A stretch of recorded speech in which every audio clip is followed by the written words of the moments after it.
உலகெங்கிலும் இருக்கும் spiritual tax நேயர்கள் அனைவருக்கும் வணக்கம். நான் உங்கள் ராம்ஜி. ராகு கேது பயிற்சி பலன்கள் நம்ம சேனல்ல ஒன்றும் போடவே இல்லை. ராகு கேது பயிற்சி பலன்களை பற்றி பார்க்கறதா இருந்தா ஒரு முக்கியமான விஷயம் மனசுக்குள்ள ஏற்றிட்டு அதுக்கப்புறம் பாருங்க. 18ஆம் தேதி ராகு கேது பயிற்சி முடிஞ்சது. ராகு பகவான் கும்பத்திலும் கேது பகவான் சிம்மத்திலும் வந்திருக்கிறார். இதுதான் விஷயம். மற்ற பயிற்சிக்கும் இதுக்கும் உள்ள ஒரு பெரிய வித்தியாசம் என்னன்னா, சனி பயிற்சியோ குரு பயிற்சியோ இவங்கெல்லாம் தொழில் முறையோடு நின்றுப்பாங்க. மிஞ்சி போனால் வேலை போகும், மிஞ்சி போனால் பண வரவு இல்லாமல் இருக்கும், அவ்வளோதான். ஆனால் ராகுவும் கேதுவும் நம்ம உறவுகளோடு விளையாடுவாங்க. நம்ம எதை பெருசாக நம்புகிறோமோ அந்த விஷயங்களை கை வைப்பாங்க. கணவன் மனைவி உறவு, நம்பிக்கை, இதிலெல்லாம் கை வைப்பாங்க. அதனால தான் இது ரொம்ப முக்கியமான ஒரு பயிற்சியாக கருதப்படுகிறது. அவ்வகையில் எந்தெந்த ராசிக்காரர்களுக்கெல்லாம் குபேர யோகம் கிடைக்க போகிறது, யாருக்கெல்லாம் குழந்தை பிறக்க போகுது, யாரெல்லாம் வெளிநாடு போக போறீங்க போன்ற நல்ல விஷயங்கள்லாம் பார்க்க போறோம்.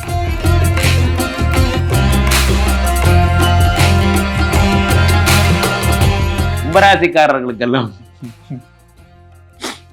கும்பராசின்னா உங்களுக்கு அவ்வளவு சிரிப்பு வருது இல்லை குறிச்சி? நிஜமா கும்பி பாகம் பண்ண போறாங்க. இந்த கும்பராசிக்காரர்களுக்கெல்லாம் பார்த்தீங்கன்னா ராசியிலே ராகு. உலகத்துல மிக மோசமான ஒரு விஷயம் உண்டென்றால் அது ராசியில ராகு வர்றது தான். சிம்மராசிக்காரர்களுக்கெல்லாம் 7ல் ராகு, அவனாச்சும் பரவாயில்ல. கரெக்டா சொல்லப்படுற இடத்துல 7ஆம் இடம்ங்கிறது கொஞ்சம் ஒரு மாதிரியான இடம். அந்த இடத்துல ராகு வரும் பொழுது ஒரு மாதிரியான விஷயங்கள்லாம் நடக்கும்னு சொல்லலாம். ஆனா உங்களுக்கு அதுக்கும் ஒருபடி மேல போய் ராசியிலேயே ராகு, சுத்தா பாம்பு உடம்புலே உட்காந்துருக்கு. அப்போ ராகுவை போலவே குணங்களும், ராகுவை போலவே எண்ணங்களும், ராகுவை போலவே தாட் ப்ராசஸும் இருக்கும். இதுதான் பெரிய ப்ராப்ளமே. ராகு மாதிரி உங்களால் வாழ முடியாது. ஏன்னா ராகு நல்ல வேறெல்லாம் ஒன்றும் கிடையாது. ராகுனாலே ஃபன் பண்றது, ஜாலி பண்றது, மஜா பண்றது, இதெல்லாம் ராகுவோட வேலை.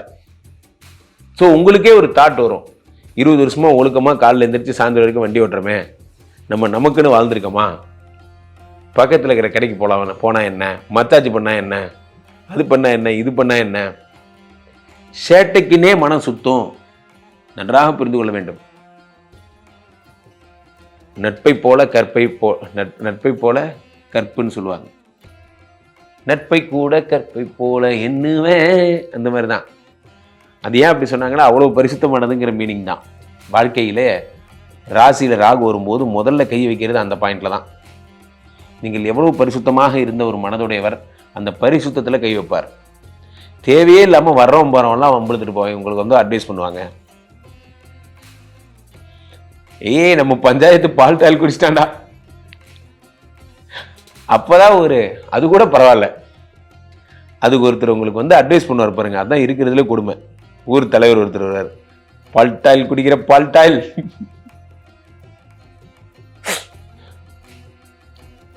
இந்த பஞ்சாயத்துக்கு அது மாதிரி தான். அப்போ ராசியில ராகு வரும்போது தேவையே இல்லாத பிரச்சனைலாம் உங்களுக்கு வரும். நான் எங்கடா பால்டாயில் குடிக்கிறேன்னு சொன்னேன். அண்ணன் அவர்கள் இன்று விழாவை திறமையேற்று நடத்துவார் என்பதை இந்த நேரத்திலே மகிழ்ச்சி. அங்கே போனதுக்கு அப்புறம் தான் அவங்களுக்கே தெரியும். அப்புறம் தான் அவங்க ஒய்ஃப் சொல்லுவாங்க, பிள்ளைக்கு இம்ட்டுக்காண்டி பலூனுக்கு காசு இல்லை, ஆட்டக்காரிக்கு 500 ரூபா. நான் சொல்லமா, இவனுக்கு என்னடே ஏன்டா இந்த ஃபங்க்ஷனுக்கு என்ன கூப்பிட்டீங்க, என் குடும்பத்தில் டைவர்ஸ் உண்டாக்குறதுக்குனே கூப்பிடுறீங்க. ஸோ இந்த மாதிரி விஷயங்கள்லாம். அப்போ ராசியில் ராகு வரும் பொழுது பெண் தொடர்புகளே இருக்கக்கூடாது. பெண் தொடர்புகளே இருக்கக்கூடாது. ரொம்ப ஜாக்கிரதையா இருக்கணும். சமூக வழியில யாரையாவது பெண்களை பார்த்தா கூட அமைதியா தலையை குனிஞ்சிட்டு, நீங்க என்னமோ தலையை குனிஞ்சிட்டு அமைதியா போயிடணும். ஹாய் அப்படின்னீங்கன்னா ஹாய்ட்டு தூக்கிட்டு போயிடுவாங்க. நிறைய பேர் அப்படிதான். பிளாட்ஃபாரம் இருக்கும், ஒரு railway platform, hi very good, hi டிக்கெட்டுங்க, ரயில்வே போலீஸுங்க, டிடிஆர்லாம் மப்டியில் வந்தால் நான் என்ன பண்ணுறது? உங்களை இப்போ அது அந்த டிடிஆர் கம்முன்னு நீங்கள் இருந்திருந்தீங்கன்னா கூட உங்களை விட்டுருப்பாங்க. நீங்கள் ஹாய்னு கொஞ்ச நேரம் சிரிச்சிங்க பாருங்க, இதுக்குன்னே தூக்கி வச்சு ஒரு அரை மணி நேரம் குத்தி அனுப்பிடுவாங்க. ஏன்னா ராசியிலே ராகு வரும் பொழுது என்ன ஏற்படும் என்றால், இது போன்ற அவப்பெயர்கள் எல்லாம் உண்டாகும். குடிக்கிறது, ஜாலி பண்றது, ஃபன் பண்றது, ஊர்ல இருக்கிற எல்லாம் வரும். எங்க பிள்ளைங்க எல்லாம் பயங்கரம். இதெல்லாம் தயவுசெய்து மாத்திக்கோங்க. நிறைய பேர் இன்னைக்கும் 50 வயசாச்சு, இன்னும் அவங்கள கும்பலாக சுத்துவோம், கும்பலாக தான் சுத்துவார். அவர் எந்நேரமும் இவருக்கு ஒரே ஃபன் மோட்லேயே இருப்பார். சார் சிட்டியில தான் இவங்கெல்லாம் இப்படி பண்றாங்கன்னு பார்த்தா கிராமத்துல தான் ரொம்ப அதிகமே. காலையிலேருந்து நைட்டு வரைக்கும் ஒரே மோட்லேயே டிராவல் பண்றது. கேட்கும் போதே கேட்டுட்டு தான் நீங்க பேசணும். என்ன சித்தப்பா ஸ்டெடி தானே? ஸ்டெடி தான், பேசலாம்ல, பேசலாம். பெருகி வரும் இந்த கலாச்சாரம். அது ராசியில ராகு வரும் பொழுது நீங்களே ஓடி போய் லிவர் ஹாஸ்பிட்டல் படுத்துக்கோங்க. ஏன்னா ராகு வந்தா முதல்ல கை வைக்கிறதே எதுன்னா லிவர்ல தான் கை வைப்பார். உயிர் வாழக்கூடிய அடிப்படை விஷயங்கள் தான் கை வைப்பார். ராகு வந்தா குடியினால் வரக்கூடிய அத்தனை வியாதிகளும் வரும். ஸோ அப்போ நீங்கள் ரொம்ப ஜாக்கிரதையாக இருக்கணும். இந்த ராசியில் ராகு வரும் பொழுது தேவையே இல்லாமல் உங்களுக்கு ஒரு லைஃப்குள்ளே ஒரு பொம்பளை வருவா, இல்லை தேவையே இல்லாமல் அவங்களால உங்கள் நிம்மதி பறிபோகும், அதெல்லாம் ஏற்படும். பழைய கவிதை இப்போ தான் ஃபோன் பண்ணுவா, x x x x x x x எல்லாத்துக்கும் இப்போ நீங்கள் ஃபோன் பண்ணுவீங்க. நீங்கள் சும்மா இருந்தாலும் உங்கள் சுழி சும்மா இருக்காது. ஆனால் ரொம்ப ஜாக்கிரதையாக இருக்கணும். கும்பராசிக்காரர்களுக்கெல்லாம் முதல் கனவே மறுபடி ஏன் வந்தாய். உங்களுக்கு முதல் கனவாக இருந்தால் பரவாயில்ல, இதே 3வது நாள் அது கனவு. அதனால் எல்லா கனவும் லிஸ்ட்டு போட்டு நீங்கள் அட்டன் பண்ண ஆரம்பிச்சிங்கன்னா ஒரு டைரி தாங்காது கோபால். ஸோ அதனால் அமைதியாக இருங்க. நீங்கள் ராசியில் ராகு வரும்போது மனைவியை தவிர மற்றொரு பெண்ணுக்கு மனதில் இடமில்லை அப்படிங்கிறத தெளிவாக இம்ப்ளிமெண்ட் செய்யுங்கள், எந்த பிரச்சனையும் வராது. ஆகையினால இந்த ராகு கேது அப்படிங்கிற 2 விஷயத்த எப்பயுமே ஒரு பாம்பினுடைய 2 பாகங்களைத்தான் நம்ம ராகு கேதுன்னு சொல்கிறோம். நண்பர்களே, ஒரு பாம்பு இப்படி படம் எடுக்கிறது, இது பேர் என்ன? பிரதாபம் என்று சொல்லுகிறோம். பிரதாபம்னா என்ன அப்படின்னா அதனுடைய பெருமை தான் பிரதாபம். அண்ணன் வருகிறார், இதெல்லாம் இந்த பிரதாபம். ஆனால் அதே பாம்பு ஒரு புற்றுக்குள் சென்று உடம்பு என்ன பண்ணுது? இப்படி சுருக்கிக்குது. அதுதான் கேது. கேது என்றால் என்ன? தாழ்வு மனப்பான்மை. கேது என்றால் என்ன? விரக்தி மனநிலை. ராகு என்றால் என்ன? பந்தா காட்டு மனநிலை. இது 2மே ஒரே பாம்பு தான். ஒரே பாம்பு தான் உடம்பை விரிக்கவும் செய்து, ஒரே பாம்பு தான் உடம்பை குறுக்கிக்கவும் செய்து. அதே போலத்தான் மனித மனமும். ராகு சில ஸ்தானங்களில் இருக்கும் பொழுது தேவையற்ற ப்ரொஜெக்ஷன்ஸ் ஏற்படுகிறது. தேவையற்ற ப்ரொஜெக்ஷன்ஸ். கேது ஒரு இடத்துல இருக்கும் பொழுது தேவையில்லாத மன அழுத்தம் ஏற்படுகிறது, டிப்ரெஷன். ஸோ இது 2ம் தான் முக்கியமான விஷயமாக ஜோதிட சாஸ்திரத்தில் கருதப்படுகிறது. அதனால தான் அடிக்கடி பெரியவங்க என்ன சொல்லுவாங்க, ரொம்ப சந்தோஷமாக இருக்கும்போதும் யாருக்கும் வாக்கு கொடுக்காத, ரொம்ப கவலையாக இருக்கும் போதும் யாருக்கும் வாக்கு தராத. கேள்விப்பட்டிருக்கீங்களா? அதுதான் ராகு கேது. ராகுங்கிறவர் ரொம்ப சந்தோஷமாக இருக்கிறவர்னு வச்சுக்கோங்க. அந்த நேரத்திலும் யாருக்கும் எதுவும் செய்கிறேன்னு கமிட் பண்ணாத. அதே மாதிரி ரொம்ப சோகமாக இருக்கும்போதும் யாருக்கும் கமிட் பண்ணாத என்று சொன்னார். ஸோ இப்போது இதில் முக்கியமான விஷயம், கேது சந்திரனை விழுங்கக்கூடிய சக்தி உடையவர். அதான் சந்திர கிரகணம். ராகு சூரியனை விழுங்கக்கூடிய சக்தி உடையவர். அதான் சூரிய கிரகணம். இந்த ராகு கேது 2 பேரும் சூரிய சந்திர கிரகணங்களுக்கே அதிபதி. அப்போ இந்த வருடம் ராகு பகவான் மீனத்திலிருந்து கும்பத்திற்கு வந்திருக்கிறார். ஆன்டி கிளாக் வைஸில் தான் போவாங்க இவங்க. கும்பம் என்பது சனியினுடைய வீடு, சனியினுடைய மித்திரன் ராகு. இப்போ சனியினுடைய நண்பன். இப்போ சனி தரும் பலன்கள் எல்லாம் ராகு எடுத்து செய்ய போறார். நீதி, நேர்மை, உண்மை, சத்தியம் இதெல்லாத்தையும் காப்பாற்ற போறார். அதே மாதிரி கேது சூரியனுடைய வீட்டிலிருந்து சூரியனுடைய ஸ்தானத்தை எடுத்து செய்ய போகிறார். ஏன் இப்படி செய்யறாங்கன்னா இவங்க சாயா கிரகங்கள், இவங்களுக்குன்னு சொந்த கலர்ஸ் கிடையாது. எந்த இடத்துல இருக்கிறார்களோ அந்த இடத்தின் பணிகளை தன் பணிகளாக எடுத்து செய்பவர்கள். கிரகங்களிலேயே சனியோ குருவோ தொழில் முறையுடன் விளையாடுபவர்கள். ஆனால் ராகுவோ கேதுவோ உறவுகளோடு விளையாடுபவர்கள். ராகு வந்துட்டா கற்பு, நிலைத்தன்மை சம்பந்தப்பட்ட கணவன் மனை உறவு இதெல்லாம் பிரச்சனை வந்தே தீரும். கேது வந்துட்டா ஹெல்த்து, உடல்நிலை, செய்த பாவங்கள், ஊழ்வினை போன்றவற்றில் பிரச்சனைகள் வந்தே தீரும். இந்த ராகு கேது 2 பேர் தரும் பலன்களில் இருந்து விடுதலை என்ன? ராகுக்கான விடுதலைன்னு பார்த்தீங்கன்னா திருவேற்காடு கருமாரியம்மன், பத்ரகாளியம்மன் இவங்கெல்லாம் வழிபடுறதன் மூலம் சக்தியை வழிபட்டால் மட்டும்தான் ராகுக்குரிய பிரீத்தி. கேதுக்குரிய பிரீத்தி பிள்ளையாரை வழிபடலாம், பிரத்யங்கரா தேவி வழிபடலாம். ராகு கேது 2 பேருக்குமே ஆன பிரீத்தி என்னன்னா, புற்று கோயில் செல்லுங்கள், புற்றுக்கு பால் ஊத்துங்க, புற்று மண்ணை ஒரு சின்ன பொட்டலத்தை எடுத்து தலைக்கடியில் வச்சு படுத்துக்கோங்க. திருநாகேஸ்வரம் செல்லுங்கள், திருப்பாம்புபுரம் செல்லுங்கள், கீழ்ப்பெரும்பள்ளம் செல்லுங்கள். இதெல்லாம் சென்று ராகுகேதுக்களுடைய பிரச்சனைகள்லேருந்து விடுபடுங்கள். கீழே போயிட்டு இருக்க இந்த 2 நம்பரை கூப்பிடுங்க. உங்களுடைய சொந்த ஜாதகத்தை பார்த்து கொள்ளுங்கள். உலக புகழ் வாய்ந்த நமது ஸ்ரீமடம் இந்தியா இப்பொழுது ஸ்ரீமடம் மலேசியா பெனாங்கிலும் உதயமாகி இருக்கிறது. பெனாங் நகரிலே அந்த மடம் இயங்கி கொண்டிருக்கிறது. மலேசியா வருபவர்கள் அந்த மடத்திற்கு வரலாம். அதே மாதிரி வார வாரம் கிளாங் வருகிறேன், இப்போ பேரா எல்லா இடத்துக்கும் வரேன். அந்த இடங்கள்லாம் வந்து கோலாலம்பூர்லாம் வரேன். அங்கே வந்து எல்லாரையும் சந்திக்கிறேன், ரசிகர்களை சந்திக்கிறேன். யார் யாருக்கெல்லாம் விஷ்ணுமாயா ஹோமங்கள் தேவைப்படுகிறதோ ஒரு இல்லங்களுக்கே சென்று செய்து தருகிறேன். கும்ப ராசினியர்களுக்கு 2025ஆம் ஆண்டில் மே மாதம் நடைபெறுகின்ற ராகு கேது பயிற்சியில் ஏற்படுகின்ற மாற்றங்கள் என்னென்ன விஷயங்கள்லாம் நம்மளுடைய கும்பராசினியர்களாகிய உங்களுக்கு கிடைக்க போகிறது?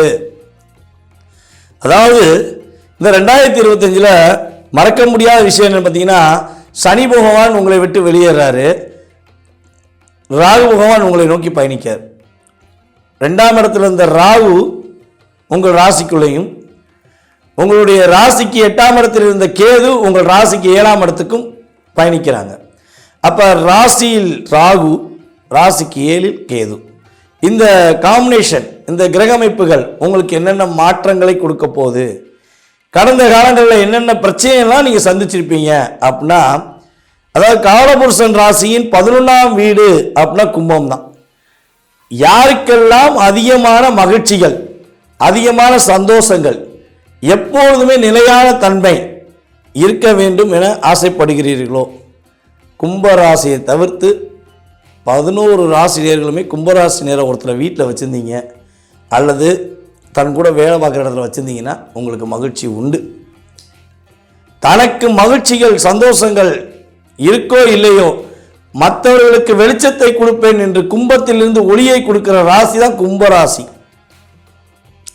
கோயிலில் உள்ள கலசம் பார்த்துருப்போம், ஏற்கனவே நம்ம வீடியோ சொல்லியிருப்பேன், இருந்தாலும் புதுசாக பார்க்குறவங்க சொல்கிறதுக்காண்டி சொல்கிறேன். கோயிலில் உள்ள கலசம் கீழே உள்ள நம்மளுடைய தெய்வ சக்தியை மீறி கலசத்துக்கு நம்ம மரியாதை கொடுக்கும். ஏன்னா அத்தனை விதமான பஞ்சபூதங்களின் ஆக்ரோஷமான ஒரு அற்புதமான செயல்பாடுகளை எல்லாம் பெற்று இறை அருள் மூலமாக அனைவருக்கும் பிரதிபலிக்கிற ஆற்றல் கும்பராசிக்கு உண்டு. அப்போ எதிர்மறையான ஆற்றல் எல்லாமே இப்போ கும்பராசிக்காரங்க உங்க கூட இருந்தாங்கன்னா என்ன பண்ணுவாங்கன்னா, கூட இருக்கவங்களுக்கு எதிர்மறையான விஷயங்கள் வருதுன்னா உடனே கண்டுபிடிச்சி என்ன பண்ணுவீங்க, நீங்கள் அவங்களுக்கு சொல்லிடுவீங்க, எங்கே உங்களுக்கு பிரச்சனை வருது, உங்களை இந்த மாதிரி கஷ்டப்படுத்துகிறாங்க, உங்களை இந்த மாதிரி பிரச்சனை மாட்டி விட போகிறாங்க, நீங்கள் கொஞ்சம் கவனமாக இருங்க அப்படின்னு உங்கள் கூட இருக்கவங்கள்ட்ட நீங்கள் சொல்லிடுவீங்க. நீங்கள் சொல்லி அவங்கள காப்பாற்றுவீங்க. அது உண்மை, இது நடந்திருக்கும். ஒரு விஷயம் என்னென்னா பாருங்கள், சொல்ல விடாமல் தலை பண்ணது பாருங்க கிரகம். ஏன்னா அந்தளவுக்கு உங்களுக்கு உங்கள் மேலே கண் இருக்குது, இதுதான் உண்மை. ஸோ நீங்கள் உண்மையான அன்பு, உண்மையான பாசம் வச்சு நட்புக்காக, தன்னுடன் இருப்பவர்களுக்காக அவர்களுக்கு என்ன பிரச்சனை வருதுங்கிறத வெளிப்படையாக சொல்கிற ஆற்றல் கொண்ட உங்களுக்கு, கண்டுபிடிச்சி தர உங்களுக்கு அப்படியே வாங்கிக்கிட்டு திரும்ப கொடுப்பாங்க பாருங்கள் பதிலடி உங்களை வச்சு செய்கிறதுக்கு. அந்த தாக்கமே பெரிய தாக்கம். ஆனால் சரி ஏமாந்துட்டீங்களே, உங்களை ஏமாற்றிட்டாங்க, உங்களை கஷ்டப்படுத்திருக்காங்கன்னு தெரிஞ்சாலும் திரும்ப என்ன பண்ணுவீங்கன்னா இன்னொரு யாருக்கா ஒருத்தவங்களுக்கு உதவி செய்வீங்க, அல்லது உங்களை கஷ்டப்படுத்தினவருக்கே உதவி செய்வீங்க. விடு பார்த்துக்கலாம், ஏமாத்திட்டு போகிறான், அவன் நல்லா இருக்கான்ல, விடு பார்த்துக்கலாம் அப்படிங்கிற வார்த்தைகளை பயன்படுத்துவீங்க. ஸோ இவ்வளோ தாக்கமும் இவ்வளோ போராட்டம் மீறி எப்படா நீங்களாம் இருக்க அப்படின்னு சொல்லி உங்களை கேட்கக்கூடிய விஷயங்கள் உங்களுடைய செயல்பாடில் மனசுக்குள்ளேயே இருக்கும். ஸோ அந்தளவுக்கு தாக்கம், மற்றவர்களுக்காக ஒளியை கொடுத்துட்டு ஒளியை தேடி நீங்கள் அலைய வேண்டிய சூழ்நிலையெல்லாம் ஏற்பட்டிருக்கும். இப்போ இந்த ராகுகேது பயிற்சி மூலமாக இனிமேல் என்ன நடக்க போகுது அப்படின்னு பார்க்கும்போது, ராகு பகவான் உங்கள் ராசியில் வராரு. எண்ணம் போல் வாழ்க்கை, வெற்றிகரமான வாழ்க்கை, மகிழ்ச்சியான வாழ்க்கை, எண்ணம் போல் வாழ்க்கை, எண்ணம் போல் தான் வாழ்க்கை. ராகு உள்ளே வந்துட்டாருங்கிறக்காண்டி நீங்கள் தேவையில்லாத விஷயங்கள், தேவையில்லாத செயல்பாடுகளை உணர்ச்சிப்பட்டு பண்ணிட்டீங்கன்னா பிரச்சனை. ராகு உங்கள் ராசிக்குள்ளே வந்திருக்காங்கிறக்காண்டி உங்கள் மனசில் உள்ள அபிலாசைகள் சம்பந்தப்பட்ட நேர்மையான விஷயங்களை நீங்கள் செயல்படுத்தினா உங்களுக்கு வெற்றி. குழந்தை பாக்கியம் சம்பந்தப்பட்ட முயற்சிகளில் பல ட்ரீட்மெண்ட், பல விஷயங்கள் செய்து எவ்வளோ போராடிட்டேன் கிடைக்கல அப்படின்னு வருத்தப்படுற நம்மளுடைய கும்பராசினியர்களுக்கு உறுதியாக குழந்தை பாக்கியம் கிடைக்கும் ராகுகேது பயிற்சி அப்போ. அதே போல் வந்து பார்த்தீங்கன்னா டெஸ்ட் பேபி மூலமாக குழந்தை பாக்கியம் பெற்றுக்கலாம்னு சொல்லி முயற்சி எடுத்தோம். அதுலேயும் பணம் மட்டும் தான் இழந்திருக்கு, ஒரு விஷயம் நன்மை நடக்கலைன்னு சொல்லி வருத்தப்படுற நம்மளுடைய கும்பராசினியர்கள் யாரேனும் இருந்தால் உறுதியாக உங்களுக்கு குழந்தை பாக்கியம் டெஸ்ட் பேபி மூலமாகவும் கிடைக்க வாய்ப்பு உண்டு. இப்போ தான் வந்து பார்த்திங்கன்னா கும்பராசியில் பல நபர்கள் தத்துக்கு எடுப்பாங்க குழந்தைய. இந்த குழந்தைய தத்துக்கு எடுத்து வளர்க்குறாங்க பார்த்தீங்களா, அதில் அதிகமாக இருக்கிறது கும்பராசிக்காரங்க தான். ஏங்க அப்படின்னா கும்பராசிக்காரங்களை குழந்தை இல்லையான்னு கேட்காதீங்க. மற்ற நபர்கள் பெற்ற குழந்தைகள் மீதும் அக்கறை காட்டுற ஆற்றல் அவங்களுக்கு உண்டு.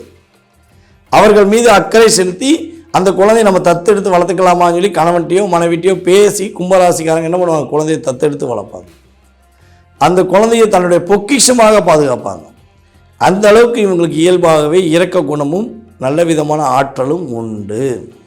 ஸோ இப்படிப்பட்ட செயல்பாடு கொண்ட உங்களுக்கு நல்ல மாற்றத்தை சந்திக்கணும்னு ஆசைப்பட்டால் நல்ல விஷயங்களை அதிகமாக யோசிங்க. எதிர்மறையான ஆற்றல்களை எல்லாம் தவிர்த்து விடுங்கள். அதே போல் வந்து பார்த்திங்கன்னா நீங்கள் செஞ்ச விஷயத்துக்கு ஏற்பட்ட நன்மைகள் ஒரு பக்கம் இருந்தாலும் செய்யாத விஷயத்துக்கு நீங்கள் பட்ட கஷ்டம் நிறையா. எங்கிட்டு போனாலும் முட்டுக்கட்டை, 4 பக்கம் சுற்றி கட்டம் போட்டு வச்சுட்டாங்க. எந்த பக்கம் போனே தெரியல. ஒரு வீட்டுக்கு பாதையே 4 பக்கம் தான். அந்த 4 பக்கத்தில் என் வீட்டுக்கு போக முடியாமல் எந்தெந்த அளவுக்குலாம் எவன் பிரச்சனை பண்ணாமோ அத்தனை பேர் என்கிட்ட பிரச்சனை பண்ணி வச்சுருக்கான். என்னை மீறி நான் என்ன பண்ணே தெரியல, இந்த பிரச்சனை எப்படி நான் மீண்டு வருவேனே தெரியல அப்படின்னு வருத்தப்படுற நம்மளுடைய கும்பராசினியர்களுக்கு உறுதியாக கேது பகவான் உங்கள் ராசிக்கு 7ஆம் இடத்துல செல்லும்போது அந்த பிரச்சனைலாம் வெளியே வருவீங்க. தேவையில்லாத நபர்கள் கொடுக்கும் அழுத்தம் பிரச்சனை, மறைமுகமாக கொடுக்கும் பிரச்சனைக்கெல்லாம் முற்றுப்புள்ளி கிடைக்கும். யார் உங்களை தாக்குகிறார்கள், எதற்காக உங்களை தாக்குகிறார்கள் என்று உணவுபூர்வமாக புரிந்து கொள்ளாமல் இருந்த உங்களுக்கு இனிமே யார் உங்களை எதிர்மறையாக செயல்படுத்தினார்கள் என்ற செயல்பாடை கேது பகவான் மூலமாக அறிந்து கொள்வீர்கள் என்பது உண்மை. ஸோ அதே போல் வந்து பார்த்திங்கன்னா உங்களுடைய அமைப்பு ரீதியாக பணம் கொடுத்த இடத்துல வரல, பணம் கொடுத்த இடத்துக்காண்டி வாங்க போய் போராடுறேன்னா இனிமேல் உங்களுக்கு பணம் கொடுத்த இடத்திலிருந்து வரும். பேங்க் லோன் சம்மந்தப்பட்ட விஷயங்களுக்கு முயற்சி எடுக்கும்போது அதில் வெற்றி உண்டு. தடைகள் எல்லாம் விலகி வெற்றிக்கான செயல்பாடுகள் அதிகமாக இருக்கிறது. அதே போல் வந்து பார்த்திங்கன்னா கோவில் வழிபாடு, ஆசிரமம் சம்பந்தப்பட்ட வழிபாடு, ஆசிரமம் சம்பந்தப்பட்ட முயற்சிகளுக்கு அதிகமாக உதவித்தொகை செய்வதற்கான கிரக அமைப்புகள் உங்களுக்கு இயங்குகின்றன. கும்பராசியில் வெளிநாடு பயணங்கள் மேற்கொள்ள வேண்டும் என ஆசைப்படும் நம்மளுடைய கும்பராசினர்களுக்கு வெளிநாடு பயணம் உண்டு. கும்ப லக்கணத்துக்குமே வெளிநாடு பயணம் போவதற்கான சூழ்நிலைகள், மகிழ்ச்சியான சூழ்நிலை நோக்கி பயணிப்பதற்கான தன்மைகள் கிரகங்கள் கொடுக்கின்றன. அதேபோல் உங்கள் ராசிக்கு 7ஆம் இடத்தை ராகு பகவான் பார்க்காரு, 7ஆம் இடத்துல கேது இருக்காரு. ஸோ இங்கே என்ன உணர்த்துதுன்னா, கவனமாக இருக்க வேண்டிய என்ன விஷயம்னா, கணவன் மனைவி சம்பந்தப்பட்ட விஷயங்களில் ஏதேனும் பிரச்சனைகள், வம்பு வழக்குகள் இல்லை ஏதாவது சீண்டல்கள் ஏற்பட்டால் நீங்கள் 2 பேரும் போய் உட்காந்து பொறுமையாக பேசுங்க. வெளிநபர்கிட்ட சொல்லாதீங்க. அதாவது கணவன் மனைவி அப்படின்னு எடுத்துட்டோம்னாலே அந்த உறவுக்கு மட்டும்தான் பாண்டிங். அதை சார்ந்த உறவுகள் எல்லாமே வெளி உறவு தான் என்னையை பொறுத்தளவு. பெண்ணோட அப்பா அம்மா இருந்தாலும் சரி, பையனோட அப்பா அம்மா இருந்தாலும் சரி, அல்லது உடன் பிறந்த சகோதர சகோதரிகள் 2 சைட்லையும் யாராக இருந்தாலும் சரி, கணவன் மனைவி என்ற உறவுக்கு அடுத்து அத்தனை பேருமே வெளிநபர்களே. ஸோ உங்களுடைய பாண்டிங் நிலைக்க வேண்டும், உங்களுடைய உறவின் தன்மை நிரந்தரமாக இருக்க வேண்டும் என்று நினைச்சால் முடிஞ்சளவு நீங்கள் உட்காந்து பொறுமையாக நிதானமாக உங்கள் கணவர் செய்கிற தப்பை வெளிப்படையாக பேசி புரிய வைங்க. உங்கள் மனைவி செய்கிற விஷயங்களை வெளிப்படையாக பேசி புரிய வைங்க. கோவப்படாமல் கரெக்டான முறையில் புரிதல் ஏற்படுத்தி கொண்டு போனீங்கன்னா உறுதியாக ஒற்றுமை அதிகரிக்கப்படும். இல்லை என்றால் ஒற்றுமையில் விரிசல் ஏற்படுவதற்கான வாய்ப்புகளை கிரகங்கள் கொடுத்துவிடும். அதே போல் வந்து பார்த்திங்கன்னா நம்மளுடைய கும்பராசியில் பேங்க் டிபார்ட்மெண்ட், அதே போல் காய்கறி டிபார்ட்மெண்ட் ஸ்டோரு, அதுக்கடுத்தபடியாக வந்து பார்த்திங்கன்னா பேப்பர் ஸ்டோரு, இந்த டிபார்ட்மெண்ட்லாம் யாரெல்லாம் இதை சார்ந்த பணிகளை வேலை செய்கிறீர்களோ உங்களுக்கெல்லாம் இவ்வளவு நாட்களாக இருந்த தடைகள் விலகி வெற்றி பெறுவதற்கான ஒரு வாய்ப்பு ஏற்படும். இந்த வாய்ப்பானது உங்களை அடுத்த கட்ட நகர்வை நோக்கி பயணிக்க செயல்படுத்தும். ஏன்னா இவ்வளோ நாளாக நீங்கள் போராடின கஷ்டம், நீங்கள் பார்த்த வேலையில் ஏற்பட்ட கஷ்டம் எல்லாமே விலகி உங்களை அடுத்த கட்ட நகருக்கு கொண்டு போகுதுன்னா நீங்கள் என்ன பண்ணால் அதை நோக்கி முழுமையாக செயல்படும். அதை விட்டுட்டு திரும்பி முடியாதுன்னு யோசித்தீங்கன்னா முயற்சி இல்லாமல் வெற்றி பெற முடியாது என்பது உண்மை. ஸோ கணவன் மனைவி ஒற்றுமை விஷயங்களை கவனமாக இருங்க. நட்பு உறவு சம்மந்தப்பட்ட விஷயங்களை கவனமாக இருங்க. அதே போல் பார்த்திங்கன்னா உணவு பழக்க வழக்க விஷயங்களில் கொஞ்சம் வேகமாக சாப்பிட்றது, அதாவது நைட்டு கொஞ்சம் வேகமாக சாப்பிட்றது முக்கியம். பகலில் கும்பராசிக்காரங்க சாப்பிடாமல் இருக்கவே கூடாது. பகலில் கும்பராசினியர்கள் சாப்பிடாமல் இருக்கவே கூடாது. கட்டாயமாக கும்பராசினியர்கள் சாப்பிட வேண்டும். காலையில் உணவு இருந்தாமல் இருக்கக்கூடாது. இரவில் இந்த 1.5 வருட காலம் உறுதியாக என்ன பண்ணணும்னா விரைவில் சாப்பிட வேண்டும். உணவு பழக்க வழக்கங்கள் விஷயங்களில் கவனம் செலுத்த வேண்டும். அதே போல் பார்த்திங்கன்னா கால் முட்டி வெளியே வருவதற்கான வாய்ப்பு உண்டு. ஸோ ஹெல்த் சம்மந்தப்பட்ட விஷயங்கள் ஏதாவது சின்ன பாதிப்பு வந்தால் முடிஞ்சளவு உங்களுக்கு பிடித்த மருத்துவரை, அதாவது சித்த மருத்துவம்னாலும் சரி, ஆயுர்வேதம்னாலும் சரி, எந்த மருத்துவம் உங்களுக்கு ரொம்ப பிடிக்குமோ மனசார உடன்படுவீங்களோ அந்த மருத்துவத்தை நீங்கள் எடுத்துக்கொள்வது மூலமாக கும்பராசினியர்களுக்கு மிகப்பெரிய முன்னேற்றமான சூழ்நிலை கிரகங்கள் கொடுக்கப் போகிறது. காதல், திருமணம் என்ற சம்பந்தப்பட்ட விஷயங்களை மட்டும் கும்பராசிக்காரர்கள் உறுதியாக இந்த 2025 ராகுகேது பயிற்சிக்கு அப்புறம் கவனமாக இருப்பது ரொம்ப ரொம்ப நல்லது. வெற்றிகளும் மகிழ்ச்சிகளும் அதிகமாக கிடைப்பதற்கான வாய்ப்புகள் உண்டு. ஸோ பயன்படுத்துகிற விதம் உங்கள் கையில் தான் இருக்குது என்பதை கூறிக்கொண்டு வாய்ப்பளித்த நல்ல உள்ளங்களுக்கும் மேலும் இந்த காணொலியை பார்த்து கொண்டிருக்கும் அன்பு நம்மளுடைய கும்பராசினியர்கள் அனைவருக்கும் எனது பணிவான வணக்கமும் நன்றியும் கூறி விடைபெறுகிறேன். நன்றி, வணக்கம். நான் உங்கள் டிஜே சுந்தரபாண்டி. பொதுவாக கும்பராசி அப்படின்னு எடுத்துக்கிட்டோம் அப்படின்னா காலபுருஷனுக்கு லாபஸ்தானத்துக்குரிய அதிபதி. ஸோ அதிபதியுடைய ஸ்தானம் தான் அந்த கும்பராசி. அந்த அதிபதி யார் அப்படின்னு கேட்டிங்கன்னா நீதி தேவனான சனி பகவான். ஸோ நீதி தேவனான சனி பகவானே அந்த கும்பராசி அதிபதியாக அவர் அவர் சொந்த ராசியில் இருக்கார். அதனால் கும்பராசிக்காரர்கள் ஒரு பயத்தை விட்டுருங்க. நமக்கு ஜென்மசனி நடந்துகிட்ருக்கு, அதனால தான் நமக்கு இவ்வளோ கஷ்டங்கள் வந்துக்கிட்டு இருக்குது அப்படின்னு நீங்களாக ஒரு எண்ணங்களுக்கு போயிட்டு, அதாவது உங்களுக்கு அந்த எண்ணம் வர்றதுக்கு காரணமும் ஜோதிடர்கள் தான், நம்ம அதை இல்லைன்னு சொல்ல முடியாது. ஆனால் பார்த்தீங்க அப்படின்னா ராசி அதிபதியே சனி பகவான்றனால நான் என்னோட நண்பர்களுக்குலாம் சொல்கிறது தான், கும்பராசிக்காரர்களுக்கு நீங்கள் அதை பற்றி பயப்படாதீங்க. இப்போ சனியோட நிலையை பற்றி பயப்படாதீங்க, 7.5 சனி நினச்சி பயப்படாதீங்க. உங்களுக்கு இதுக்கு முன்னாடி 2.5 வருஷம் சனி மகர ராசியில் இருந்தார், விரை சனி நினச்சி பயப்படுவோம். ஏன்னா மகர ராசியும் சனியுடைய வீடு தான். இப்போ சனி இருக்கக்கூடிய கும்பமும் அவருடைய சொந்த வீடு தான். ஸோ ரெண்டுமே சனியோட சொந்த வீடாக வர்றதுனால நீதி தேவனுடைய ஆதிபத்தியத்தில் வரக்கூடிய ராசிக்காரர்களாக நீங்கள் இருக்கிறதுனால உங்களுக்கும் மடிகளில் கனம் இருக்காது. அதனால் நீங்கள் வழியில் பயம் இல்லாமல் போகலாம் அப்படின்றத நான் திரும்ப அழுத்தமாக அவங்களுக்கு சொல்லிக்கிறேன். அதே நேரத்தில் கும்பராசிக்காரர்கள் பார்த்திங்கன்னா அவங்க சின்னமே பார்த்திங்கன்னா பூர்ண கும்பம் தான். ஒரு சுப காரியங்களுக்கு, சுப நிகழ்ச்சிகளுக்கு பிரதானமான விஷயமாக சொல்லக்கூடியது இந்த கும்பம் தான். ஸோ அந்தளவுக்கு ஒரு பரிபூர்ணமான பக்குவம் நிறைந்த அறத்தோடு வாழக்கூடிய ராசிக்காரர்கள் அப்படின்னா அது கும்பராசிக்காரர்களை சொல்லலாம். ஸோ கும்பராசிக்காரர்கள் எடுத்துக்கிட்டோம் அப்படின்னா நீதி, நேர்மை, நியாயம் அப்படின்றது ராசி அதிபதியின் அடிப்படையில் வந்தாலும் அது உள்ளே இருக்க நட்சத்திரம் பார்த்திங்கன்னா அவிட்டம், பூரட்டாதி, சதயம் ஆகிய நட்சத்திரங்கள். அது ஒரு நட்சத்திரம் செவ்வாயுடைய நட்சத்திரம், அவிட்ட நட்சத்திரம். பூரட்டாதி முழு சுபகிரகமான குருவுடைய நட்சத்திரம். சதயம் நம்ம ராகுவுடைய நட்சத்திரம். ஸோ இந்த ராசிகள்லாம் இந்த நட்சத்திரங்கள்லாம் இந்த கும்பராசிகளில் வரும். ஸோ இந்த இயல்பாகவே இந்த கும்பராசிக்காரர்கள் வரும். அதாவது என்னென்னா எடுத்த காரியங்களில் திருத்தமாக செய்யணும், சரியாக செய்யணும் அப்படின்ற ஒரு விஷயமும், பூரட்டாதி நட்சத்திரமாக இருக்கும் பட்சத்தில் அவங்க எல்லாருக்கும் நன்மை செய்யணும், எல்லாத்துக்கும் நல்லது நினச்சி எல்லாருக்கும் நல்லது இருந்தால் எல்லோரும் நல்லா இருந்தால் நாமும் நல்லா இருப்போம் அப்படின்ற ஒரு சிந்தனைகளோடையும் செயல்படக்கூடியவங்களாக இருப்பாங்க. அதே மாதிரி இன்னோவேட்டிவான புதுமையான செயல்களும் சிந்தனைகளையும் இந்த சதய நட்சத்திரத்தில் பிறந்த கும்பராசிக்காரர்கள் இருக்கும். இவங்க என்ன தான் இந்த மாதிரி நட்சத்திர அடிப்படையில் வித்தியாசங்கள் இருந்தாலும் கம்ப்ளீட்டாக எல்லாருமே கும்பராசி அப்படின்ற அடிப்படையில் எல்லாத்துக்கும் காமனாக இருக்கக்கூடிய ஒரு விஷயம் என்னென்னா செய்கிற செயலில் ஒரு நேர்மை இருக்கணும், ஒரு அறம் இருக்கணும் அப்படின்றத விரும்புவாங்க. அப்படி தான் அவங்களோட வாழ்க்கையை வடிவமைச்சு கொண்டு வந்துட்டு இருப்பாங்க. இவங்களுக்கு சனி பகவானோட நிலை இப்போ ஜென்ம ராசியில் இருந்துக்கக்கூடிய சனி பகவானோட நிலை நன்மையை தான் செய்யும். அதனால் ஒன்றும் பிழை இல்லை. அது போக கூடுதலாக ஏப்ரல் 26ஆம் தேதி நம்ம முன்னாடியே சொன்ன மாதிரி வாக்கிய கணிதப்படி ராகுவும் ராசியில் அமரப்போகுது. அப்போ ஜென்ம ராகு அப்படின்னு சொல்லுவோம் இல்லையா, 26ஆம் தேதி ராகு அமரப்போகுது. ஏற்கனவே சனி நீங்கள் நினச்சிட்டு இருக்கீங்களா, சனி ஆல்ரெடி நம்ம ராசியிலேருந்து நம்ம கஷ்டப்படுத்திட்டு அடுத்ததாக ராகுவும் வரப்போகுதுன்னு சொல்கிறாங்க. என்ன நடக்க போதுமோ எது நடக்க போதுமோ நீங்கள் பயப்படுறது அவசியம் இல்லாதது. ஏன்னா ராகு சனியை போல் வேலை செய்யும். அதே மாதிரி கேது செவ்வாயை போல் வேலை செய்யும். இப்போ கேது வந்து உங்கள் ராசிக்கு 7ஆம் இடமான சிம்ம ராசிக்கு வரப்போகுது ஏப்ரல் 26ஆம் தேதி. அதாவது ராகு பயிற்சி ஆகிற அதே நாள் அதே நேரம். ராகுவுக்கு எப்போயுமே எதிர்நிலையில் கேதுவும், கேதுவுக்கு எப்போயுமே எதிர்நிலையில் ராகுவும் இருக்குன்றது தான் விதி. அதுதான். ஸோ அந்த அடிப்படையில் ராகு பயிற்சி ஆகிற அதே நாளில் வந்து கேது வந்து 7ஆம் இடத்துக்கு 8ஆம் இடத்துலேருந்து 7ஆம் இடத்துக்கு வந்துடும். கேது 7ஆம் இடத்துக்கு வர்றது வந்து நல்ல விஷயம்தான்.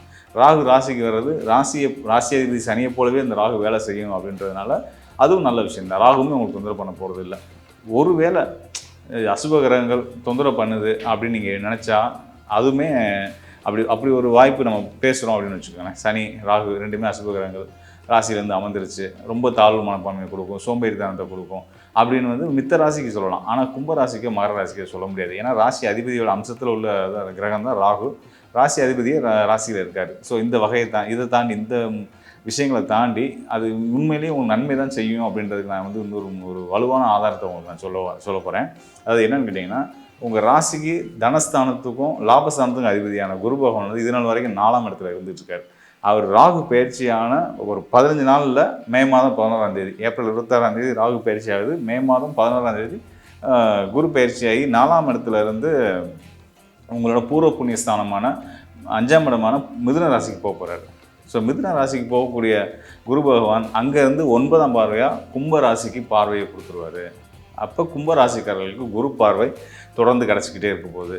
அப்படின்னும் போது இந்த சனியாலேயோ இந்த ராகுவாலேயோ எல்லளவும் தொந்தரவு வராது அப்படின்றத நீங்கள் வந்து உறுதியாக நம்பலாம். தொந்தரவு வராதுன்றதை தாண்டி அவர் முழு யோகத்தையே செய்வார் அப்படின்றத நம்பலாம். அதை எதனால அப்படின்னா குரு பார்வை கிடச்சிருச்சு. குரு பார்வை எங்கெல்லாம் படுதோ அந்த இடமெல்லாம் சுபத்துவம் அடையும். ஸோ அந்த அடிப்படையில் உங்களுடைய ராசிக்கு குரு பார்வை கிடைக்க போகுது. ராசியில் இருக்க சனியும் ராகுவும் மேலும் சுபத்துவ தன்மையில் அடைய போகிறாங்க. ராகுவும் சனியும் வந்து குருவுக்கு திரிகோணத்தில் வர்றதுனால தொழில் சார்ந்த முன்னேற்றங்களும் நல்ல மாற்றங்களும் தொழிலில் ஏற்படக்கூடிய நல்ல மாற்றங்களும் வேலையின்மையினால் கஷ்டப்பட்டவங்களுக்கு நல்ல வேலை கிடச்சி வெளிநாடு போகிறதுக்கான யோகமும் ஏற்பட போகுது. அதே நேரத்தில் பணப்புழக்கமும் அதிகரிக்கும் அப்படின்றது தான் இந்த நிலையோட பலனாக நம்ம எடுத்துக்க வேண்டியது இருக்குது. அது மட்டும் இல்லாமல் குருவுடைய பார்வை வந்து பார்த்திங்கன்னா உங்கள் ராசிக்கு 9ஆம் இடமான பாக்கியஸ்தானத்துக்கும் கிடைக்க போகுது. ஸோ பாக்கியஸ்தானத்துக்கு குரு பார்வை கிடைக்குது அப்படின்னும்போது வந்து தந்தை வழி ஆதாயங்கள், தந்தை வழி சொத்து விஷயங்கள் இருக்க பிரச்சனைகள்லாம் நல்ல வழியில் தீர்வுக்கு வரும். அரசாங்க வழியிலையும் ஆதாயங்கள் கிடைக்கும் அப்படின்றதையும் நீங்கள் நல்லபடியாக தெரிஞ்சுக்கலாம். உள்ளபடியே நீங்கள் இன்னொரு விஷயம் தெரிஞ்சுக்கணும். குரு வந்து பாக்கியஸ்தானத்தை மட்டும் பார்க்கல, உங்கள் ராசிக்கு லாபஸ்தானமான தனுசு ராசிக்கும் குருவுடைய பார்வை கிடைக்க போகுது. தனுசு ராசி குருவுடைய சொந்த வீட்டுக்கே குருவுடைய பார்வை கிடைக்குது.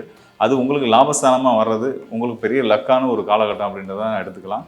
இன்னும் நம்ம உண்மையிலேயே கோச்சார அடிப்படையில் சொல்லணும்னா ரொம்ப பிரமாதமாக தான் சொல்லணும். ராகு குரு இணைவு, சனியோட சேர்ந்த இணைவு அப்படின்றது வந்து கோடீஸ்வர யோகம். ஸோ அந்த கோடீஸ்வர யோகம் வந்து செயல்படுற காலம்தான் வந்து இப்போ நடக்க இருக்க அந்த ராகு பயிற்சியோடைய பலனாக நம்ம எடுத்துக்க வேண்டியது இருக்குது. ராகு பயிற்சி மட்டும் இல்லை, ராகு பயிற்சியை ஒட்டி வரக்கூடிய குருவுடைய நிலையும் வந்து உங்களுக்கு சாதக நிலையில் இருக்கிறதுனால பண விவகாரங்களில், கடன் விவகாரங்களில், உங்கள் குழந்தை சம்மந்தப்பட்ட விஷயங்களில் தாமதம் தடை இருக்குது. உங்களுக்கு நல்லபடியாக குழந்தை பாக்கியம் கிடைக்கும். குழந்தைகளோட வளர்ச்சிக்கு தேவையான நல்ல ஒரு ஆரோக்கியமான ஒரு சூழலை உருவாக்குறதுக்குமான ஒரு வாய்ப்புகளை ஏற்படுத்தி கொடுக்கக்கூடிய காலமாக இந்த ராகு பயிற்சி காலம் இருக்க போது, அதுக்கு துணையாக குருவோட அருள் இருக்க போகுது அப்படின்றத நான் வந்து தெளிவாக சொல்லிக்கிறேன். மேலும் வந்து தைரியமாக நீங்கள் வந்து உங்களோட வளர்ச்சி அப்படின்றது வந்து கடனால் தான் இருக்கும். பொதுவாக வந்து கடன் வந்து தவறாக பயன்படுத்தும் பட்சத்தில் தான் அது நம்ம வீழ்ச்சிக்கு கொண்டு போகும். ஆனால் கும்பராசிக்காரர்களுக்கு இந்த மணி மேனேஜ்மெண்ட்ன்றது நல்ல ஒரு கைவந்த கலை தான். ஸோ கும்பராசிக்காரர்களுக்கு உள்ளபடியே சொல்லணும்னா வந்து கடன் தான் வளர்த்தே விடும் அவங்கள லைஃப்பில். கடனால் வளரக்கூடிய ராசிக்காரர்கள், கடனை சரியான முறையில் கையாளக்கூடிய பக்குவம் பெற்றவர்கள் யார் அப்படின்னு கேட்டிங்கன்னா கும்பராசிக்காரலாம். காரணம் என்ன அப்படின்னு கேட்டிங்கன்னா, அவங்களுக்கு கடனை குறிக்கக்கூடிய கிரகம் வந்து யாருன்னு கேட்டிங்கன்னா செவ்வாய் தான். செவ்வாயும் கேதுவும் தான். இந்த செவ்வாயும் கேதுவும் இந்த கும்பராசிக்காரர்களுக்கு ஜீவனக்காரனாகவும், அதாவது தொழில்ஸ்தான அதிபதியாகவும், முயற்சிகளை குறிக்கக்கூடிய 3ஆம் இடத்து அதிபதியாகவும், தைரியத்தை கொடுக்கக்கூடிய 3ஆம் இடத்து அதிபதியாகவும் வரக்கூடியவங்க வந்து செவ்வாய் தான். அப்போ தைரியமாக தொழிலில் ஈடுபட்டு கடன் சம்மந்தப்பட்ட விஷயங்களில் தைரியமாக கடன் வாங்கி அதை வந்து சரியான முறையில் ஆல்ரெடி இவங்களுக்கு வந்து நேர்மையாக நேர்மை நியாயத்தோடு அறத்தோடு செயல்படணும்னு நினைக்கக்கூடியவங்கன்றதுனால அனாவசிய கடனோ தனது சக்திக்கு மீறின கடனை வாங்க மாட்டாங்க. இப்போயும் நான் சொல்கிறேன், இப்போ நீங்கள் உங்கள் கடனால் வளரக்கூடிய ஒரு காலகட்டமாக இந்த காலகட்டம் இருக்குது. இதெல்லாம் எதுக்கு சொல்கிறேன் அப்படின்னா, இந்த நேரத்தை சரியாக பயன்படுத்தி உங்கள் தொழில் வளர்ச்சிக்கு நீங்கள் அதுக்கான கடன் உதவிகளை பெறுறது ரொம்ப நல்ல விஷயம். வங்கி கடனாகட்டும், எந்த வகையில் கடனாக இருந்தாலும் சரி, உங்களால் வந்து அதை சரியாக கையாள முடியுன்றதுனால இவ்வளோ தைரியமாக உங்களுக்கு நான் வந்து ஒரு வாக்குறுதி நான் உங்களுக்கு கொடுக்குறேன். நிச்சயமாக கடனால் உங்களுக்கு முன்னேற்றம் இருக்கக்கூடிய ஒரு காலம் தான் இந்த காலகட்டம். இந்த 1.5 ஆண்டுகள் இந்த 1.5 ஆண்டுகள் மட்டும் இல்லை, எப்பயுமே பொதுவான பலனே வந்து கும்பராசிக்காரர்களுக்கு செவ்வாய் ஆதாயக்காரனாக வர்றதுனால நிச்சயமாக கடனால் முன்னேற்றங்கள் உண்டு அப்படின்னு சொல்லலாம். கடன் மட்டும் இல்லை, சகோதர உறவுகள், சகோதர பற்று, சொந்த பந்தங்கள் ஆதாயம். பொதுவாக வந்து சொந்த பந்தங்கள் வந்து எல்லாருக்குமே வந்து ஒரு பெரிய ஒட்டுதல் இருக்காது. ஆனால் கும்பராசிக்காரர்களுக்கு அந்த ஒரு அட்டாச்மெண்ட் கிடச்சிட்டே தான் இருக்கும். இவங்களுமே வந்து பார்த்திங்கன்னா தனக்கு தான் குடும்பம் மட்டும் அப்படின்னு மட்டும் இல்லாமல் எல்லாத்தையும் அரவணைச்சு போகணும் அப்படின்னு ஆசைப்படக்கூடியவங்களாக இருப்பாங்க. ஸோ அந்த மாதிரி வந்து கும்பராசிக்காரர்களுக்கு நிறைய நற்பண்புகள் இருக்கிறதுனால இந்த காலமும் சிறப்பான யோகத்தை செய்ய போகுது அப்படின்றது தான். அந்த ராகுகேது பயிற்சி காலமும் சனியோட நிலையும் குருவோட நிலையும் நல்ல நிலையில் தான் இருக்குது அப்படின்றதுனால நிச்சயமாக உங்களோட வளர்ச்சிக்கான ஒரு காலமாக தான் எடுத்துக்க முடியும். அதாவது கும்பராசிக்காரர்கள் இதை தாண்டி வந்து சிவ வழிபாடு பண்ண வேண்டியது ரொம்ப ரொம்ப முக்கியம்.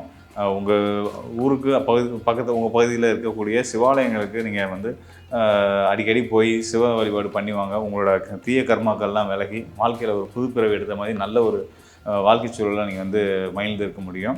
ஸோ அது மட்டும் இல்லாமல் உங்களால் முடிஞ்ச இயன்ற உதவிகளை இல்லாதவங்களுக்கு செய்கிறது மூலியமாகவும் உங்களோட மன சங்கடங்கள் தீர்ந்து மன அழுத்தங்கள் குறைஞ்சு எப்பயும் ஒரு சந்தோஷமான மனநிலையோடு நீங்கள் இருக்க முடியும். அது மட்டும் இல்லாமல் இப்போ நம்ம கோச்சார அடிப்படையில் கிரகங்கள் உங்களுக்கு நல்ல பலனை கொடுக்க ரெடியாக தான் இருக்காங்க. கோச்சார கிரகங்களான சனி, ராகு, குருவுடைய நிலை, சனியோட நிலை, ராகுவோட நிலை, கேதுவோட நிலை, முக்கிய கிரகங்களான உங்களுக்கு யோகத்தை செய்யக்கூடிய செவ்வாய், சுக்கிரன், குரு, சூரியன் இவங்க எல்லாமே நல்ல நிலையில் இருக்கிறதுனால வந்து இந்த இனி வர காலங்கள் வந்து நீங்கள் எதை பற்றியும் கவலைப்பட வேண்டியது இல்லை. இது மட்டும் இல்லாமல் கோச்சார கிரக பலன்களை மட்டுமே பிரதானம் எடுத்துக்க முடியாது. கோச்சார பலன்களை தாண்டி, கோச்சார கிரக நிலைகளை தாண்டி உங்களுடைய சுய ஜாதகம் வந்து ஒரு முக்கிய பங்கு இருக்குது. உங்கள் சுய ஜாதகத்தில் உங்கள் லக்னம் என்ன, உங்கள் லக்னாதிபதி என்ன நிலையில் இருக்கார், சாதக நிலையில் இருக்காரா, பாதக நிலையில் இருக்காரா, பலம் பெற்றிருக்காரா, பலம் குறைஞ்சிருக்காரா, அது போக வந்து சுய ஜாதகத்தில் சனி, ராகு போன்ற முக்கியமான கிரகங்கள் எந்த நிலையில் இருக்குது, உங்களோட தசா புத்தி என்னவா இருக்குது, என்ன நடந்துக்கிட்டு இருக்குது, உங்களுக்கு ஆளக்கூடிய கிரகங்கள் யார் அப்படின்றதெல்லாம் தெரிஞ்சு தசா புத்தி கிரகங்கள்னு சொல்லுவோம் இல்லையா. அதனால் தசாகநாதன் யார், புத்திகாரகன் யார், இதெல்லாம் பார்த்து கோச்சார பலன்களையும் சேர்த்து தான் உங்களுக்கான ஒரு தெளிவான துல்லியமான பலன்கள் நம்ம கொடுக்க முடியும். இப்போ கோச்சார அடிப்படையில் மட்டும் பார்த்தோம் அப்படின்னம்னா நல்ல நிலையில் இருக்குது. அதில் எந்த சந்தேகமும் வேணாம். கோச்சார கிரகங்களாகலாம் சனி ஆகட்டும், ராகு ஆகட்டும், குருவாகட்டும் எல்லாருமே உங்களுக்கு நல்ல பலனை கொடுக்குறதுக்கு தயாராக தான் இருக்காங்க. இதே நிலையில் வந்து உங்கள் சுயஜாதகமும் உங்களுக்கு நல்ல யோக பலன்களை கொடுக்குற நிலையில் இருக்கும் பட்சத்தில் நீங்கள் பெரிய வெற்றியாளர்களில் வருவீங்க. உங்களோட சுயஜாதகம் சம்மந்தமான சந்தேகங்கள், உங்களுக்கான எதிர்கால பலன்களை பற்றி தெரிஞ்சுக்கணும் அப்படின்னா இந்த டிஸ்பிளேல இருக்க என்னுடைய எண்ணுக்கு தொடர்பு கொள்ளுங்கள். நிச்சயமாக உங்களுக்கு வந்து ஒரு சரியான ஒரு வழிகாட்டுதலை நம்மளால் கொடுக்க முடியும்.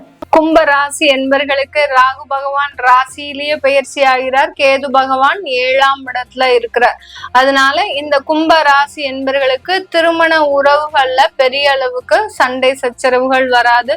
உங்களுக்கு குழப்பங்கள் ஏற்படக்கூடிய ஒரு தருணமாக இருக்கும். 7.5 சனி இன்னும் முழுமையா விலகல. நிறைய கும்பராசி என்பர்கள் கால் பண்ணி கேக்குறாங்க, மேடம் எங்களுக்கு 7.5 சனி முடிஞ்சிருச்சு தானே, எங்களுக்கு 7.5 சனி முடிஞ்சிருச்சு தானே, இன்னமே சனி பகவான் எங்களை பக்கம் திரும்ப மாட்டார்ல அப்படின்ற மாதிரியான ஒரு கேள்விகள் இருந்துகிட்டே இருக்கு. 7.5 சனி இன்னும் 2.5 வருடங்கள் உங்களுக்கு கடைசி பாத சனியாக பெயர்ச்சியாகி இருக்கிறாரு. அதனால இந்த சனி பெயர்ச்சி இன்னும் உங்களுக்கு முழுவதுமா விடல. அதுக்கு முன்னாடி ராகு வேற இறங்கி இருக்கிறாரு. சர்ப கிரகம்னு சொல்லக்கூடிய சர்ப கிரகத்துல முதல் ஸ்தானத்தை பெறக்கூடியவர் அந்த ராகு பகவான் தான். எந்த அளவுக்கு நம்ம அதிகமான ஒரு ஆசைகளை வச்சிருக்கிறோமோ அந்த அளவுக்கு அந்த ராகு பகவான் நமக்கு பிரச்சனையும் கொடுப்பார். அந்த ஆசைகள் எல்லாம் ரொம்ப எளிமையா நிறைவேற்றுவார். எந்த கவலையும் நீங்க படவே வேண்டாம், எந்த ஒரு உழைப்பும் கொடுக்க வேண்டாம், ஆசை மட்டும் போதும் அவருக்கு. நீ மனசுல ஆசை மாத்திரம் வச்சுக்கோ கண்ணு, உனக்கு நல்ல எல்லாத்தையும் நிறைவேற்றி கொடுக்குறேன் அப்படின்ற மாதிரியாக ஆசைகள் மட்டும் இருந்தா போதும். அந்த ராகு பகவான் ஆட்டோமேட்டிக்கா உங்க உடல்ல இறங்கிடுவார். எப்படி நம்ம சந்திரமுகி படத்துல நம்ம தலைவர் சொல்வார் இல்லையா, ரஜினிகாந்த், கங்கா சந்திரமுகியா மாறி இருக்க தருணத்தை பார் அப்படின்னு சொல்லுவார் இல்லையா, அந்த மாதிரி தான் இப்ப கும்பராசி என்பர்கள் சந்திரமுகியாக மாறக்கூடிய ஒரு தருணம். உங்களை நீங்களே அறியாம கோவப்படுறது, உங்களை நீங்களே அறியாம தேவையில்லாம பேசுறது, அடுத்து பாத்தீங்கன்னா தீய சக்திகள் உங்களை நோக்கி வர்றது, தீயவர்கள், அதாவது மூன்றாவது நபரின் தலையீடு அதிகமாக இருக்கிறது. நீங்க என்ன சொன்னாலும் உங்க வீட்டுல இருக்கிறவங்க சொல் பேச்ச நீங்க கேட்கவே மாட்டீங்க. இது நாள் வரைக்கும் வீட்டுல இருக்கிறவங்க தான் எனக்கு வேத மந்திரமே அப்படின்னு சொல்லிட்டு இருந்த இந்த கும்பராசி என்பர்களுக்கு இப்ப பாத்தீங்கன்னா வீட்டுல இருக்கிறவங்க சொல்றது எதையுமே கேட்காம நீங்களே ஒரு டிசிஷன் எடுத்து அதுல போய் மாட்டிக்க கூடிய ஒரு தருணம். அதனாலதான் சொன்னேன், சந்திரமுகியாக மாறக்கூடிய ஒரு தருணம் தான் இந்த கும்பராசி என்பர்கள். எப்படி அந்த நாகம் பாத்தீங்கன்னா, சர்ப்பம் பாத்தீங்கன்னா உங்க உடல் முழுவதும் அப்படி சுத்தி உங்களை ஒரு தனக்குள்ள ஒரு அடக்கி வச்சுட்டு ஆளக்கூடிய ஒரு தருணம். கேது இருந்தா கூட ஒன்னும் பிரச்சனையே கிடையாது. ராகு இருந்தாரு பாத்தீங்கன்னா, சந்திரன் ராகு சேர்க்கை ரொம்ப மோசமா இருக்கும். அந்த அளவுக்கு கெடு பலன்களை கொடுக்கும். மனது ஒரு நிலையா இருக்காது. அதிகப்படியான ஒரு ஆசை போகங்களுக்கு அடிமையாக கூடிய ஒரு தருணம். கும்பராசி அன்பர்கள் மாணவ செல்வங்களா இருக்கிறீங்க. ஒரு 18 வயசுல இருந்து ஒரு 25, 27 வயசு வரைக்கும் இருக்கக்கூடியவர்களா இருக்கிறீங்கன்னா ரொம்ப ஆசை போகங்களுக்கு ஆசைப்படாதீங்க. தேவையில்லாத ஒரு ஆடம்பர விஷயத்துக்கு ஆசைப்படாதீங்க. எதை நோக்கி நீங்க ஆடம்பரத்தை நோக்கி நகழும் போது அங்க உங்களுடைய பிரச்சனைகளும் கூடவே வரக்கூடிய ஒரு தருணமாக தான் இருக்கும். இந்த கும்பராசி அன்பர்களுக்கு இதுக்கு எல்லாத்துக்குமே நிவர்த்தி, டெய்லி காலையில எந்திரிச்ச உடனே சூரியனை நிறைய நமஸ்காரம் பண்ணுங்க. சூரிய நமஸ்காரம்ன்றது மிகப்பெரிய ஒரு மாற்றத்தை கொடுக்கும். உங்களுடைய ராசிக்கு அதிபதி அந்த சனி பகவான். அந்த சனி பகவான் கூடிய இடத்துல அந்த ராகு வந்திருக்கிறாரு. இந்த இரண்டோடைய நெகட்டிவையுமே அழிக்கக்கூடியவர் அந்த சூரியன் தான். சனிக்கு பகையே சூரியன் தான். அதனால அந்த சூரியனை எந்த அளவுக்கு நீங்க வழிபாடு பண்றீங்களோ அந்த அளவுக்கு காலையில சீக்கிரமா எந்திரிங்க. கும்பராசி என்பர்கள் உங்களுடைய சோம்பேறித்தனம் இன்னும் மேலும் அதிகரிக்கக்கூடிய ஒரு நேரமாக இருக்கும். சும்மாவே ஒரு நாள் வேலையை 4 நாள் எடுத்து செய்வீங்க. இப்போ இந்த ராகு பகவான் உள்ள இறங்குறதும் பாத்தீங்கன்னா வேலையே செய்ய பிடிக்காது. நிறைய பேரு பாத்தீங்கன்னா இந்த கும்பராசி என்பர்கள் சும்மா இல்லாம வேலையெல்லாம் விட்டுட்டு வரக்கூடிய ஒரு தருணம்லாம் இருக்கும். எந்த காரணமே இருக்கு, அட போப்பா அவன் சும்மா சும்மா கத்திக்கிட்டே இருக்கிறான், அவனுக்கு கீழே இருந்து நம்ம போட்டு ஒர்க் பண்ணிக்கிட்டு இதெல்லாம் எனக்கு சரிப்பட்டே வராது அப்படின்ற மாதிரியான ஒரு முடிவுலாம் எடுக்கக்கூடிய ஒரு தருணம். அதனால சோம்பேறித்தனத்தை முழுவதுமா கைவிடுங்க. அதிகப்படியான தெய்வ வழிபாடு பண்ணுங்க. வீட்டுல எந்த அளவுக்கு நீங்க தெய்வ வழிபாடு அடுத்து விளக்கு ஏற்றி வழிபாடு பண்றீங்களோ அந்த அளவுக்கு இந்த ராகு பகவான் உங்களை ஒண்ணுமே சொல்ல மாட்டார். அவர் உங்களுக்கு அடங்கி இருப்பாரே ஒழிய ராகுக்கு அடங்கி நீங்க உங்க ராசி என்பர்கள் போயிடக்கூடாது. அதனாலதான் இந்த தெய்வ வழிபாடுன்றது ஒரு முக்கியமான ஒரு மாற்றத்தை கொடுக்கக்கூடிய ஒரு நேரமாக இருக்கும். 7ஆம் இடத்துல இருக்கக்கூடிய கேது பகவான் வெளிநாட்டு வேலை, அடுத்து பாத்தீங்கன்னா பார்ட்னர்ஷிப் தொழில் ஆரம்பிக்கக்கூடிய ஒரு தருணம். அந்த பார்ட்னர்ஷிப்னால கொஞ்சம் கொஞ்சம் டெவலப் ஆகக்கூடிய ஒரு தருணமாக இருக்கும். யாரோ ஒருத்தர் உங்களுக்காக உதவி செய்வதற்காக வருவாருங்க இந்த கும்பராசி என்பர்களுக்கு. அந்த உதவியை நீங்க ரொம்ப கணக்கச்சிதமா, அதாவது நல்ல ஒரு லீகலி, அதாவது பேப்பர்லாம் நல்ல ஒர்க்கா இருக்கணும், டாக்குமெண்டேஷன்லாம் சூப்பரா வச்சுக்கோங்க. வச்சு நீங்க பார்ட்னர்ஷிப் தொழில் ஆரம்பிங்க. ஒரு நல்ல ஒரு ஏற்றத்தை அனுபவிக்கக்கூடிய ஒரு நேரமாக இருக்கும். குடும்ப உறவுகள்ல இருந்து, குடும்ப பொறுப்புகள்ல இருந்து நீங்க தப்பிக்கணும்னு நிறைய முயற்சி செய்வீங்க. ஏன்னா குடும்பத்துல இருக்கக்கூடிய பாரத்தை உங்களால சுமக்க முடிய மாட்டேங்குது. அப்படி சுமக்க முடியாமல் சில இடத்துல நீங்க இதுல இருந்து எஸ்கேப் ஆகி போயிடணும்னு நிறைய விஷயத்துல யோசிப்பீங்க. அப்படிலாம் பண்ணக்கூடாது. பண்ணுனீங்கன்னா போற இடத்துல மாட்டிப்பீங்க. தேவையில்லாத ஒரு உறவுகள் மூலமாக இந்த கும்பராசி என்பர்கள் அவமானப்படக்கூடிய ஒரு சூழ்நிலை வரலாம். அதனால அந்த உறவுகளை எவ்வளவுக்கு எவ்வளவு கலட்டி விடுறீங்களோ அந்த அளவுக்கு உங்களுடைய நேர்மையும் கண்ணியமும் கட்டுப்பாடும் பாதுகாக்கப்படும் இந்த ராகுன்ற ஒரு கிரகத்தினால. இதையெல்லாம் மீறி எல்லை மீறி போயிட்டீங்க அப்படின்னா உங்களை பிடிக்கிறதுக்கு, உங்களை காப்பாத்துறதுக்கு அந்த தெய்வமே வந்தாலும் உங்களை காப்பாற்ற முடியாது. அதனால ரொம்ப கேர்ஃபுல்லா இருங்க கும்பராசி என்பர்கள். நிறைய கும்பராசி என்பர்களுக்கு மேடம் நீங்க ரொம்ப எதிர்மறையா சொல்றீங்க, நாங்களே நிறைய பிரச்சனைகள்ல இருக்கோம், கடன்காரன் தொந்தரவு அதிகமா இருக்கு, வேலை இழந்து இருக்கிறோம், எங்களுக்கு வேலை கிடைக்குமா? ஒன்னே ஒண்ணு புரிஞ்சுக்கோங்க கும்பராசி என்பர்கள், நான் சொல்லக்கூடிய விஷயங்கள் எதிர்மறையான விஷயங்கள் எல்லாமே யார் யாரெல்லாம் அதிகப்படியா ஆசைப்படுறீங்களோ, தேவையில்லாத ஒரு உறவுகளை வச்சிருக்கிறீங்களோ, தேவையில்லாத விஷயத்துல ஈடுபடுறீங்களோ அவங்களுக்கு மட்டும்தான் இந்த பிரச்சனையை கொடுக்கும். நீங்க நேர்மையா இருக்கிறீங்க, எளிமையா இருக்கிறீங்க, நான் வேணும்னே வேலையை விடல மேடம், எனக்கா வேலை போயிடுச்சு அப்படின்னு இருக்கிறவங்களுக்கு எல்லாம் எந்த பாதிப்புமே கொடுக்காது. உங்களுக்கு வேலை ஆட்டோமேட்டிக்கா போயிடுச்சுன்னா கண்டிப்பா வேலையை கொடுக்கக்கூடிய ஒரு தருணமாக தான் இருக்கும். அந்த வேலை வாய்ப்பை நீங்க வெளியூர்லயோ, வெளி மாநிலத்திலயோ, இல்ல வெளிநாட்டிலயோ வாங்கிக்கோங்க. அது ஒரு நல்ல ஒரு முன்னேற்றத்தை கொடுக்கும். திருமணம் தடையாக இருந்தவர்களுக்கு எல்லோருக்குமே இப்ப காலகட்டம் நல்ல ஒரு திருமண முயற்சிகள்ல வெற்றி கொடுக்கக்கூடிய ஒரு காலகட்டமாக தான் இருக்கும். இந்த காலகட்டம் நடக்கக்கூடிய திருமணங்கள், அந்த திருமண உறவு பந்தங்கள் நல்ல நீடித்து இருக்கக்கூடிய ஒரு நேரமாக தான் இருக்கும். உங்களுடைய மனக்குழப்பங்கள் தான் அதிகமாக இருக்கும். கும்பராசி என்பர்களுக்கு உங்களுடைய மனநிலை தான் பாத்தீங்கன்னா, நம்ம ஏதாவது தப்பு செஞ்சுட்டோமோ, தேவையில்லாத கமிட்மெண்ட்ல வந்துட்டோமோ, வீடு கட்டணும்னு ஆரம்பிச்சு சில பேர் பாத்தீங்கன்னா அதை பாதியில விடுறதுக்கு உண்டான வாய்ப்புகள்லாம் இருக்கு. தொடர்ந்து தன்னம்பிக்கையோட சில வேலைகளை செய்யுங்க. கடன் பட்டாலும் பரவாயில்ல, சில வேலைகளை செய்யுங்க. கண்டிப்பா அதுல ஒரு நல்ல வளர்ச்சிகள் இருக்கிறதுக்கு உண்டான ஒரு நேரமாக தான் இந்த கும்பராசி என்பர்களுக்கு இருக்க போகுது. இதெல்லாமே நம்ம கோச்சார நிலவரப்படி பலன்களை சொல்லிட்டு வந்துட்டு இருக்கிறோம். உங்களுடைய சுய ஜாதக ஜனனகால தசாபுத்தி பலன்களை பார்க்கணும்னு நினைக்கிறவங்க, குழந்தைகளுக்கு ஜாதகம் எழுதணும்னு நினைக்கிறவங்க, பிறந்த கால குழந்தைகளுக்கு நியூமராலஜி படி பேர் வைக்கணும்னு நினைக்கிறவங்க, கீழே இருக்கிற நம்பருக்கு வாட்ஸ்அப்ல அப்பாயின்மெண்ட் வாங்கிக்கிட்டு நீங்க என்கிட்ட கன்சல்ட் பண்ணிக்கலாம். வெறும் video call, phone, online consultation மட்டும்தான் பண்றேன். டைரக்ட் அப்பாயின்மெண்ட்ஸ் கிடையாது. நிறைய பேர் போன் கால் பண்ணி நாங்க நேரடியா உங்களை மீட் பண்ணி பேசணும் அப்படின்னு நினைக்கிறாங்க. அந்த மாதிரியாக நினைக்கிறவங்க எல்லாம் வீடியோ கால் அப்பாயின்மெண்ட் வாங்கிக்கோங்க. உங்களுக்கு அதற்குண்டான ஒரு வசதிகள் எல்லாமே இருக்கு. அடுத்து பாத்தீங்கன்னா இந்த போன் கால், அதாவது டைரக்ட் அப்பாயின்மெண்ட் யாருக்குமே கிடையாது. அதனால வாட்ஸ்அப்ல நீங்க மெசேஜ் பண்ணி அப்பாயின்மெண்ட் ஃபிக்ஸ் பண்ணிக்கலாம்.